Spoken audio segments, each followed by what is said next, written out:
La 11e étape du Dakar 2012 entre Arica et Arequipa réservait un menu à la carte pour les concurrents restants. Pour cette première arrivée péruvienne, du hors-piste et du fèche-fèche pour tout le monde, mais une longueur de spéciale différente pour moto et auto, 534 km pour les 2 roues et 478 pour les 4 roues. Chez les motards, le début de spécial est synonyme de jardinage. Johan Barret-Dabort, Cyril Després, Marc Coma qui font la même petite erreur de navigation au niveau du kilomètre 40. Mais au final, pas de soucis pour les 3 cadors, ils repartent sur la bonne piste.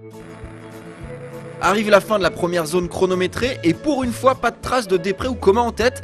C'est un autre Ibérique qui mène la barque. Gérard Fares-Gway de chez KTM. Derrière lui, on retrouve le français Johnny Aubert, Cyril Després et le brésilien Zanol. Mais Cyril Després remet ensuite les pendules à l'heure, le français passe en tête à tous les autres points de contrôle. À ses bases qu'on retrouve les outsiders du début de spécial, Gérard Fares-Gway et Johnny Aubert, les deux hommes qui confirment leur bonne performance affichée précédemment. Coma lui est en embuscade à environ 2 minutes de Després. Et à l'arrivée, fort d'une fin de spécial menée de main de maître, c'est Cyril Després qui s'impose au Pérou. Marc Coma termine finalement 3ème aujourd'hui à 2 minutes 01 du français. Ce qui permet à Després de prendre un peu d'air au classement général. Il est toujours leader avec 2 minutes 22 d'avance sur l'Espagnol.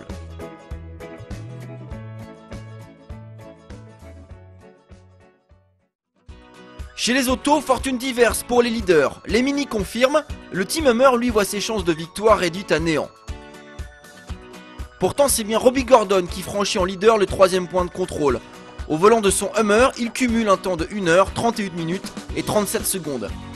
Stéphane Peterhansel et Nani Roma sont respectivement à 2 minutes 52 et 4 minutes 20 de l'américain. Changement radical ensuite, Robbie Gordon vit une suite de spéciales cauchemardesques. Il reste stoppé plus d'1 heure au kilomètre 199, ses chances de victoire sont maintenant nulles. Ce sont les Mini qui font maintenant le show, et plus particulièrement Stéphane Peterhansel et Nani Roma. Au volant de leur countryman, les deux compères s'échangent coup pour coup jusqu'à l'arrivée. Et avantage au final à l'expérience du français.